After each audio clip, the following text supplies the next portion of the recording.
your opponents have solid ground games gone into this fight, 4 and 5 submissions each respectively. Can we expect some grappling sequences between the two of you, or do you want to keep this one on the feet?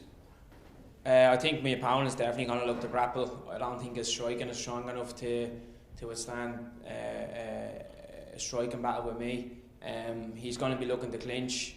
He's going to be looking to push me up against the fence. So, you know, I can guarantee there's going to be some striking or grappling exchanges. But you know, I'm gonna make sure that when he rushes forward looking for the clinch, that he eats some big shots on the way in, eats some big elbows on the way in, and you know he's you know under a lot of pressure when he's trying to be aggressive. Right. And you know, looking forward in your career, you've got a lot of options here. Do you think you'll stick with fighting in Bellator and try to climb the ranks here, or does the PFL tournament sound more appealing to you? I want to be in that $1 million season next year. I think I'm flat out fighting consistently. I've shown that I can fight in a consistent season-based style, so that's what I'm aiming towards now. I'd love to fight on that Bellator Wembley card now in September. I think it's a good turnaround. It's around 12 weeks after this one, so I'd love to get on that and then maybe relax them for the rest of the year, and then try knowing that hopefully, fingers crossed, I can get into that $1 million season maybe next April when it starts. So have a good 7 months of preparation for that. Right, and like you say, with you fighting very, very regularly, you're doing the snowballer, and like some fighters struggle to fight as regular as you do. Do you think that would give you an advantage going into the tournament against some other fighters who might not be as accustomed to fighting regularly? I'm not too sure. I think everyone in this game is professional enough to be able to deal with that. So that's not a factor I'd play in. Definitely not. I think everyone has a certain level of professionalism about them that they know what they're getting themselves into, and maybe some might struggle with it more so, but I think it will help me because I'm so used to it, but I don't think it'll be that big of an issue for everyone else either. Okay. And just final question. Last time you fought at the media day in Belfast, you told me that you were going to get the win with a knockout by elbow. That's exactly what happened. So I want to hear your prediction for this fight as well. Jose is tough, in fairness to him. He will eat a lot of shots coming forward just to get that clinch. But I feel like if I can time something correctly, if I time the shot I'm looking at, I think there's a. Now I'm getting a bit out there with this one, but I think there can be a head kicking finish in this one, definitely. Okay, interesting. Thank you. Hey, bro. Change of opponent. Yeah, it was out. Jose Sanchez brought in. What does that do for your preparation? Does that have an effect on your mental approach to your camp, and also on a technical level? Like, did you have to make a lot of adjustments to how you were training or how you were preparing? Not a whole lot of changes. I was more of a striker, so you know I was just preparing for more of a striking, back and forth probably striking match where I was mixing up the MMA skills, and because the athlete's kind of solid all around, whereas Jose is he enforces the grappling exchanges a lot more. So all we are doing really, the only change in preparation was to know that I'm either going to be fighting a striker or a grappler. I'm fighting a grappler in this one, so just to work on some grappling defense sequences, but also some striking attacks for when a grappler is coming forward aggressive. So not a whole lot of changes. I grapple all the time anyway, so that's actually is my forte, you know yourself. So I'm bringing on Jose, you know what I mean? And obviously you came in initially as a PFL fighter, and you didn't have the option of using elbows for a few fights. They were reintroduced for the last one because you're fighting on a Bellator card and you made full use of it. How good is it to have them back? Yeah, it's nice to have them back. You know, it's like the whole thing. If you don't use it, you lose it. So I wasn't obviously drilled mentally, even in grappling exchanges. I wasn't visualising elbows and stuff like that, and doing jiu-jitsu rounds, not visualising elbows. So you don't like I said, you don't use it, you lose it. So since we knew we were allowed to use them, me and Dave are flat out on the pads practicing them from everywhere. We felt like, especially in the last fight, my opponent was gonna feel the power of the strikes and want to grapple. So we knew that sequence was gonna come, and like I said, I predicted it because we knew how the fight was going to play out, exactly how it was. This fight will probably be somewhat similar. This fella's going to be going all out to grapple once he feels the power of my hands, and fingers crossed I can land a similar shot maybe this time and put this lad away with the same thing. But it's great that be able to show them, because it's mixed martial arts, and it's a part of the martial arts, you know what I mean, of what we do. And it's nice to be able to show them. There's always pros and cons to it though, you know, with PFL. The pro is you can't get elbowed, and the con is you can't elbow yourself. So, but look, it is what it is. But I'm gonna make full use of the elbows in Bellator while I can, definitely. Okay, and obviously now the last time out you were headlining the event, and now you're somewhere in the middle of the card, I believe, to run an order. So that the upside of that is you're going to get to see a few fights. What ones are you looking forward to the most? Who's I don't know who's on that. Well, I'll get to see a few of them in the back. To be honest, I don't even know, Paul. To be honest, I don't give a shit really. To be honest, I just want to focus on my own fight. Obviously, I'd like to see Nate, Darren, and Sinead do well. I train with them every day. We're on the match, but I don't really focus on anyone else. To be honest, I'm a bit selfish in that sense. Right, and you walk out of here this weekend with your hand raised. Do you know who you want next? Do you have a name? Anyone specific? No one specific. No one. I don't really care who I fight. Everyone who they've given me, I've accepted in the past. Whoever they offer to me, I'll accept, and we'll go from there. Thanks, Paul.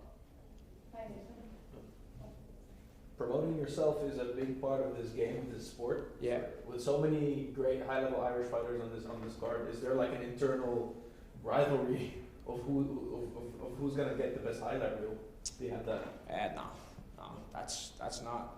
I think if you're focusing on things like that, your head is elsewhere, and you're focusing on the wrong things. If that's all I'm focusing on, then I may as well lose on Saturday night, because that's the most least important part of the game in my mind. For someone with you have so many first round finishes, you have just a bunch of first round finishes. Does that just come to you then? You never go out there with the intention to sort of finish the fight in the first round? Yeah, I mean, every single fight I fight I'm preparing for a 3-round fight. It's just opportunities to present themselves in the rounds, and you get the finishes. That's normally how it works. But every single fight I have, I'm trained and prepared and drilled to fight 3-5 minute rounds and win every minute of every round, every second of every round, even over 3 rounds. That's always the game plan. That's always the focus. But like I said, the opportunities in the fight, sometimes they present themselves nicely and openly, and you can get the finishes when they do. And I feel like my instincts are good enough to tune in and take them opportunities when they're there, and that's why I have so many finishes. So I was at the last time in the arena, your last fight there, and it was the loudest the crowd got. And speaking of that focus, how do you make sure that you stay focused and you don't let the crowd carry you too much? I think I'm professional now. I really am professional. I've been doing this since I'm a kid, so I know when to tune in, when to tune out. But don't get me wrong, I do feed off the energy of the crowd. I think it's very important that you have good support behind you. It gives you drive. It gives you that little bit of an extra push that maybe if you're feeling a little bit uncertain, hearing the fans, hearing the crowd go wild for you, it gives you that little bit of a superpower, and I definitely use it to my advantage. Knowing that all my family, friends, and all the Irish fans are cheering for me, I don't want to let them down, and I want to make sure I get the win. So I'm going to be coming and bringing the best version of myself every single time I'm there, just for them. Thank you. Nathan, does fighting in front of a home crowd add any extra pressure to you on the night, do you think? No, not necessarily. I actually think it calms me a little bit more. I think fighting in somewhere that's not your hometown, it's a little bit hostile. You don't know where you are. You don't know whether people like you or don't like you. Like I said, you're fighting in front of your friends, your family, and your fans. It's settling in its own way. You know everyone wants you to win. You know everyone's had your back, and instead of it adding pressure, I feel like it relieves some pressure. But to be honest, this is like a real, and people probably think I'm lying and spoofing, but I genuinely don't feel pressure. Honestly, I don't think about it. I think a lot of people can be like, oh, someone's lying if they say they don't feel pressure, everyone feels pressure.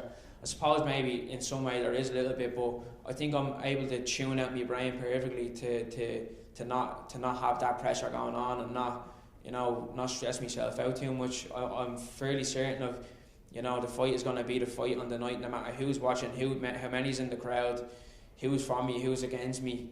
All that matters is I show up and have a fight for 15 minutes. You know what I mean? The pressure is the way cut, if anything. You know what I mean? That's where you're really struggling. But fighting, I do this every day. I'm training every single day, 2-3 times a day. The fighting is the fun part, so the pressure isn't really existing in my mind. Do you know what I mean? Yeah. And what are your thoughts on your opponent, and where do you think he poses the biggest threat to you on the night? Yeah, my opponent he's definitely game. He's gonna want to win. He's tough. Like he will eat a lot of punches just to make sure he can get into the clinch. But he's gonna pose a threat to me in his forward aggression. He's gonna try look to clinch, put me up against the fence, maybe try take me down. And that's where I see him being the biggest threat. But you know, I'm one skilled fighter, so he has a long way to go. If he thinks he's just gonna walk forward and push me up against the fence, I'm too skilled for that to happen. And I'm gonna show on the night that someone who's kind of has a one-dimensional game plan like that is just levels below me. And that, like, I can talk shit as much as I want, but on the night, all that matters is I go in and show that I'm there, I'm a force, and I'm a better fighter than he is. But yeah, he's definitely going to look to clinch. He's definitely going to look to make it maybe a boring / ugly fight. But we've been working on some shots, working on some strategies, and we have them in place that to unsettle his game plan. And I don't think he's going to have a plan B. I think he's going to be sole plan A. And even when he's losing in plan A, he's still going to go plan A. Whereas I have plan A, B, C, D, E, F, G. You know what I mean? I think I can beat this lad everywhere, definitely. Thank you. Hey, just when you were talking there about pressure, you don't feel it. Have you always been like that, or is it something you've got over time? Is it through the program? No, I wasn't always like this. I used to feel a lot of pressure at the start. Well, actually, at the start of my amateur career, I was so infatuated with MMA that I saw it all as excitement, you know what I mean? And I didn't really feel too much nerves. I was always just really, really excited. And I think pressure and nerves, excitement, whatever it is, it's all just a state of mind, which way you view it. But over the last while, I think the reason why the pressure hasn't really been getting on me is because of how consistently fighting I've been. You know, it's the same thing over and over and over and over. The only change is arena and opponents. Everything else is the same. Preparation is the same. Nutrition is the same. Game plan is put in place. And once I believe in myself, believe in my game plan, there's no reason to feel pressure because I'm fully certain of what I'm going to do. You know what I mean? It's a tough start to the pro game. Also, we are going for your 11th straight win now. A lot of people probably wouldn't have bounced back from like 2 defeats in the first. It must give you a huge amount of satisfaction, like knowing you've gone 10 in a row and like you're still more 11 now. Yeah, it's nice to know. Like, I don't really spend too much time thinking about it. I think the record is just numbers. You know what I mean? All that matters is that I'm the best version of myself inside the sport and outside the sport. And I think when I am the best version of myself inside and outside the sport, that just breeds success. And I think that's why I'm on such a good streak. You know what I mean? I feel like I'm in a really good place, mentally, physically, skillfully. So that's the reason why the wins are coming. The satisfaction is obviously nice. It's nice to see all them wins in a row without disruption. Obviously, it looks really nice on paper, but I don't really pay much mind into it. I think a lot of people can get... Like, I lost my first 2 pro fights. I learned from early that having a perfect run is not what you always think it is.